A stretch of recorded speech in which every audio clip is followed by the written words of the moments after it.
Back out in the greenhouses today, we are talking with the growers. We've got Alyssa, Rod, and Ben here. And in today's segment, we're going to look at the acclimation of temperature in the greenhouse, along with the different lights that we use. Also layouts. So there's different places that plants are put based off of the heat they need, the water they need, just various different requirements. Also going to look at iron deficiency in plants and what you can do, or what we do here in the greenhouses to green those plants up if they are a little iron deficient. And then also too, we're going to look at plant sizes. So when the plants come in, there's various different sizes that they come in, and there's certain benefits to one size over the other. So Rod's going to actually the different forms. Different forms. Yep. So Rod's going to talk about that. And also too, this year we've gone 100% on the Proven Winners Eco Pots for all of our perennials and our annuals. So Rod is going to talk a little bit about that Eco Pot and the benefits of it, and how to use it once you get it in your home garden. So we're going to go ahead and let you guys share your knowledge and information with us. So when the plants come in from the growers that we buy from, they either come in as a bare root plant or they come in as a plug. And the difference is the plug is easier to use. It's either been sown directly in that, it's been vegetative cutting could have been stuck in that, and it's got the soil all around it. It's very easy, quick to transplant. So anytime I can go with a plant from a plug is a better way for me to go efficiency-wise. But efficiency-wise is not always the case. In some cases, you grow something that the bare root's a better way to go. And the reason why, you take a variety that's a really slow grower, and take for instance, we have some of the varieties of sedums. A lot of them we do it from plugs, but in this case, some of the creeping sedums, it just took so long to grow in the past. And we found out that if we do it from a bare root plug, and that's bare root meaning grown out in the field, someone harvested it, someone processed it, came in with no soil on it, we took that and we planted it in a pot in the greenhouse. We found out that that tends to get a nicer plant for the customer quicker. So even though you have more work into the efficiency side of it, you have less cost into growing it because you're not growing it for 2 years to fill out that pot. So when we have the option, we'll go with a plug unless we know, based on past history, that it's much better to go with a bare root plant. What type of soils do we use? So in the soils, we're using a bark mix for a lot of the perennials and the shrubs, and we're using a peat mix for the annuals. Now, don't get me wrong, there's peat in the bark mix as well, but for the most part is when you get a bark soil mix, you have less peat involved, and it doesn't hold as much water. So with the perennials, with the shrubs, we don't want a heavy saturated soil. And we've even found out in the past, like, basil, we used to put in a peat mix, and now we're going to a bark mix because we always seen rotting off of that basil. What other one did we do that with this year? We just did it with something. We did it with the vinca, which is... Oh, the vinca. Not the vinca vine, but the flowering vinca. Yeah. We always struggle with that in the spring, and I'm like, we always put it in a peat mix, and we water it, and there's a lot of water, or a lot of moisture around that plant crown, and it tends to fall away. So we don't know if it's going to work, but that's one of those scenarios. When you started, you're like, you were frustrated the first couple of years. Rod, why do you always change your mind? Well, there's nothing and you've learned that now. Mm-hmm. We always are trying things to make things better, and it may changing. It may be in the environment or whatever, but with the soils, a lot of the plants that need moisture and constant watering, stuff that dries out quickly and would show it quickly. Give me an example, guys. What annual would you have that you don't want to wilt down? I wouldn't want to wilt down Angelonia. Correct. That's a good one. You wilt down Angelonia, you're going to affect that root system, and then you pretty much lost that plant. There are plants like that. Those are the ones we're using more into the peat mix. But so in general, rule of thumb, annuals and peat, perennials and shrubs in bark soil. But we do trade off every once in a while depending on the crop. So we have these new eco pots. Can you talk about those? Yeah, where's my eco pot? So yes, we have eco pots. It's a love-hate relationship, I'll be honest with that. we're trying to get away from more plastic. You look at a greenhouse industry, look how much plastic we use in the ceilings, and just to create the environment we need.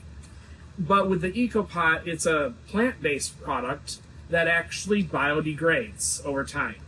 And it's a better solution. Now, the issue is we get customers calling us going, my pot was broke when I opened my box. Yes, they will tend to break a little bit more. You will tend to see this plant after time, the roots will split the pot open. And some part of me is like, I can't ship that. It doesn't look like quality. But guys, you're in a plant-based product with the EcoPot, and it's biodegrading right in the greenhouse at some point. If I put let's say Austrameria, I put that in the spring, by summer it's bursting out of the pot. A hosta, maybe a daylily. That's not a problem. Just plant. Either you have an option. Is I would request that most of you guys, if you're using this, don't plant it in the pot. It was built to, it was made for you to be able to do that. But we have found that if you're just popping these bottoms off, your roots are at the bottom of the pot, and it's got to root down. When you pop the pot off, you got rooting all the way around. So a plant will do better if this pot's off. But if you don't have every single part of this product off, crinkle it up, throw it in your hole. It acts as a natural fertilizer as well. If you're not breaking this up, putting it in your garden or in your hole with your plants, you can always throw it in your compost. Just remember, it does take a while to compost, especially if you have one of those rolly bins. It's going to be a while, but you can also put it in your city compost container, and it will just, the more it's handled, the more it's going to break down and the faster it's going to go. It's obviously better than a plastic pot. Is it the end-all solution yet? Maybe not. Technology keeps coming up with, technology, you got new things every year. It could be better down the time, but at least it's not the plastic that everybody's used to. So Ben, can you tell us about the acclimation of the plants in the greenhouse? Temperatures ranging, when you're turning it on, when you're turning it off? So when the plants come in, sometimes we have tropicals like the mandavillas behind us, which like it really warm. They come straight from Florida. So we designate a few houses in the early, I guess it'd be still winter right now, that we make our hot houses. So we like to turn that heat on maybe a day or two really before the plants come in. We like to warm up the ground if possible. So those roots in that plant, the air might be really warm, but the ground might still be really cold. So we just don't want to put those roots on a cold ground if possible. We like to limit our houses that we have heat to a minimum right in the beginning, just to save on cost for heating. I mean, we've also had growers, industry-wide growers, come in here and say, how do you grow 1,500 different varieties in the same area? And then they look around and they say, oh, you got 2 greenhouses, then you got a wall. Why do you do that? They're all walls that can be rolled down in all different environments. And it's that we can keep a different environment. Is that correct? Yes, we can. Yeah, we can run. We have a different environment here, different one out there, and another one out there. So we can run in all these north houses. We probably have like 5 different environments just right now that we're running at. Correct. So you're turning the heat on depending on the crop that's coming, and when it's coming, really. Yes, definitely. When do you ever turn the heat down? Yes, we will turn the heat down as the season goes on. Also, once we get to where the weather's going to be warmer outside, we have roof vents in all of our greenhouses, which we didn't used to have when I first started here.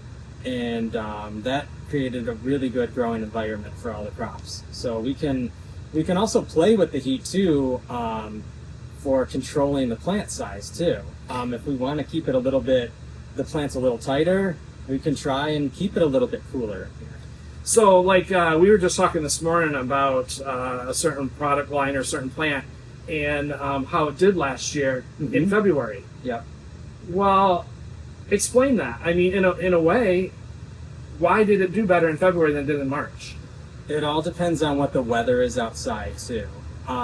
If it's 20 degrees outside, but it's sunny for a week straight in February in Michigan, it's still going to be really warm in these greenhouses. But if you get a stretch in February where it's 20, cloudy, and snowy, it's going to be, even with the heaters running, it's not going to be quite as a hot environment in the greenhouses. And that's where we seen a crop last year that did very well in February because we had 10 days of sun. And not that we were opening the vents, but we definitely probably had the exhaust fans on at some point, pulling the air through. And more air movement. We planted that same crop in March on a cloudy, even 35, 40 degrees. I mean, everybody says to me, oh, you must be spending a lot of money when it's 0 degrees outside. And heat. Well, yeah, I am, especially at night. But you know what? When it's 0 degrees outside and that sun's out, that heat is not running. I would rather have that than have 40 degrees and cloudy in the month of March. Do you think do things different with perennials and shrubs that were planted in the fall? We will keep our perennials and shrubs sometimes a little bit colder, a little longer. One example right now is last year we kept our hardy hydrangeas colder for longer, and then that really helped with our ready time. In the past, we would put heat to them a lot sooner, but then they would be ready way before shipping, so then they'd all need a trim, where this way we can we're trying to really pinpoint it now where they will be ready for shipping and we don't have to put a trim to them. Correct. The trim's a good thing to help branch something, but if we have it all branched and going into fall, nice, and then we send it down, it's well rooted, then we just got to wake it up. So I noticed there's a lot of different kind of lights that you have in the greenhouse. Can you tell me about those? So we, was last year the first year with the grow lights? 2 years. 2 years ago, Rod invested in grow lights, and they have helped with different crops a lot. So we only have them in one of our greenhouses right now, our 5 North greenhouse. But we put certain crops in there that need a longer daylight time. In Michigan in February, we still have shorter days. So we specifically we put in echinacea. We noticed our begonias have done a lot better. So we can mimic the longer days with our grow light. So we could make it, like right now we have them running for 10 hours at a time, but you could make it a 20-hour day with daylight if you wanted to. Correct. So what you get is they're all hooked to the environmental system that also looks at the light levels outdoors. Meaning that if it gets too light outside, there's no reason to have the grow lights on anymore. They kick it off. Once the light levels go down outdoors, it kicks it back on. So we'll have the grow lights running from 8 o'clock to 6 o'clock right now. Right now, yeah. But you know, if in the middle of the day it's sunny out, it might not be on at noon. Right. But once the cloud cover comes in, they'll come back on. So we're trying to maintain that specific light level in the greenhouse for that crop. Now with lights, you can extend the day, you can interrupt the night. You can either extend the day in the morning or the afternoon or in the evening.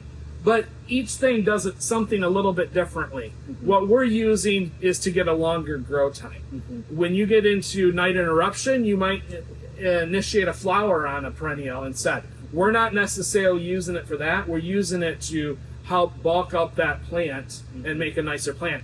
I can't even, I don't even want to try to pronounce, but it's an annual called Persian Shield. We never used to be able to grow that. And we tried and failed miserably all these years. Once we got the grow lights, totally changed it. Yes. So in the greenhouse, obviously you have to come up with a plan for layout as to where plants are going. What are some of the different variables that go into your layout when you're putting that together? There's a lot that goes into the layout, and like Rod said earlier, with growing so many different varieties on just one floor, there is going to be some give and take. But some of the things that go into layout are, like we talked about, the grow lights, if they need grow lights, water. If the plants like it on the drier side, we try to stick all those plants together. If they are a plant that likes to stay wet, we'll try to put those together.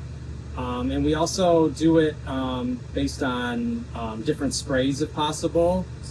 So then we're not getting overspray onto a crop that might not do well with that. So. I mean, you're looking at probably beneficials. I mean, even though we haven't necessarily thought of really done it that way, but you know, if you're going to put all your salvias together, you're going to have it. Salvia is going to get the same insect or whatever. So that's when you saying spray. But it could go hand with beneficials. Big thing you didn't say is temperature. Yeah, temperature. You know, because all the different environments. You know, you got one greenhouse one range running at 75 right now, and you got another one running at 35, right? Mm-hmm.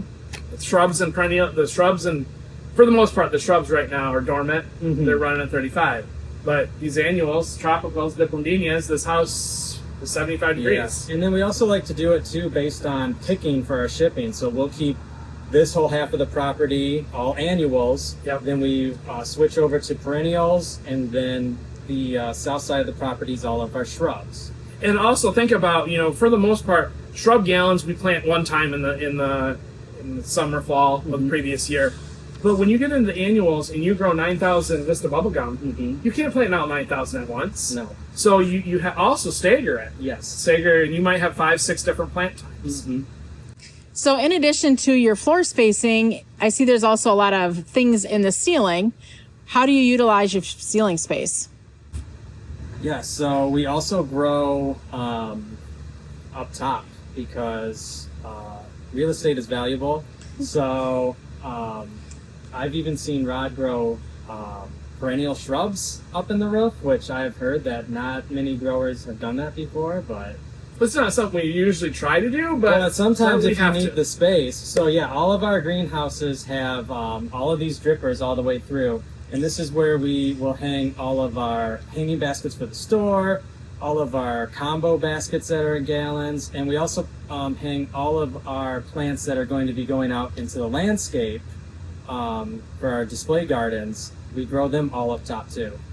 When you say we grow them all up top, just real quick, we're growing those, anything we plant in the ground in the landscape, actually in a hanging basket. Yes. We're popping the hanger off, we're popping the pot off, and we're putting it straight in the ground. So yes, we get to start a little bit bigger, but that's been kind of insane lately too, and how many things we grow for that landscape. Mm-hmm.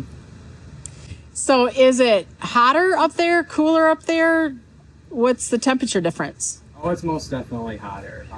Hot air rises. So when you're up there on a hot day pulling all these hanging baskets down, you're definitely going to be in a t-shirt within 5 minutes. 'Cause, which also just the heat will help the plants grow for sure. Okay. So it's free space up there essentially. Yeah, you could say it like that. So also too, another question we have is sometimes when we're growing these plants, sometimes the leaf color isn't quite as crisp and as rich as what we want it to be. So what can you do to help green the greens up a little bit? So we have some plants that we grow here that are hungrier, they are higher feeders. This is usually things like our clematis, our perennial grasses, our perennial and the shrub hibiscus. And then sometimes maybe like if something's looking yellow, we'll hit all of our hungrier plants with iron.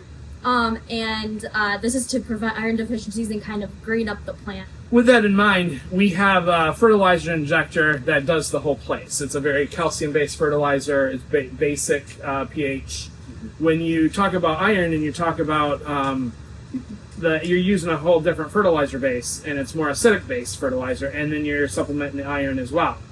So with that in mind, everything gets the same. So you got to come in and supplement.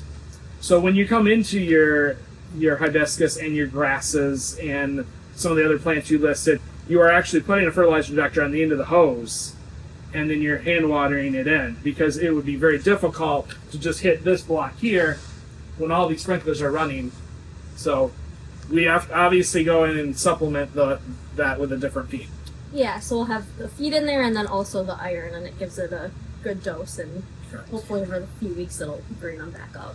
So what can a home gardener do if their plants are turning a little yellow?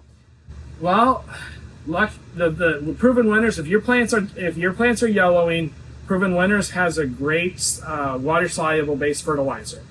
And I'm not your scientist by any means, but there is two different forms of iron. One that's readily more available to the plant, and one that's not. So a lot of your fertilizers, obviously the one that's not available to the plant as much is a cheaper form of iron, and that's what your fertilizer companies tend to use. Proven Winners formulated with the iron that's more readily available. And that gives, when you mix up usually when you mix up the bucket, it's more of a red. That gives you the iron that you need. Like when you put iron on, it's either red or yellow, but the red or yellow color is really the iron coming out in the feed. If you ever mix your Proven Winner water-soluble fertilizer and you see a red tint to it, that's just telling you it's got more of that readily available iron to it.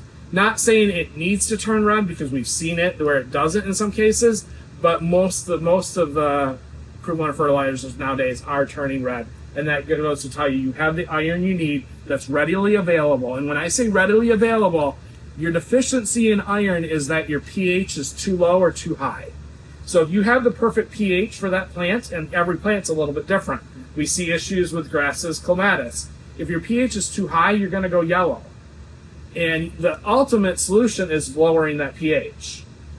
Or it's supplementing the iron, and that's what greens the plant up. So basically, if a plant is kind of like bound up, if you don't have the right kind of iron, the plant won't be able to absorb the iron. That's actually correct. I mean, the way you phrase that is the iron is bound up in that soil and can't be given to the plant because the plant can't take it up because the pH is too high. So a lot of people ask if the plants are hardened off or if they need to be hardened off. How would you explain that coming from the greenhouse, the plants coming from the greenhouse?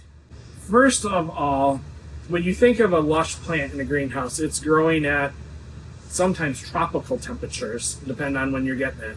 So I think when people are talking about hardening it off is, how do I get it going from that 70, 80 degree greenhouse down to my landscape, which is cooler?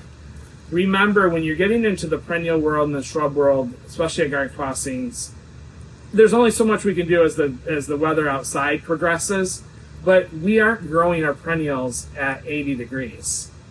So when you're getting those perennials or those shrubs from us, they are somewhat hardened off already. It's temperature. When you grow it at a lower temperature, you start seeing plants hardening up.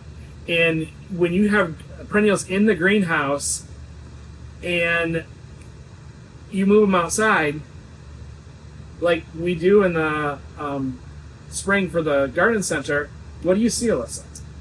So usually with the perennials we move outside, well, obviously we make sure to put them out after it's not frost free. Yeah, once the frost is gone. Right. And then usually we see, I guess we usually just see lusher plants.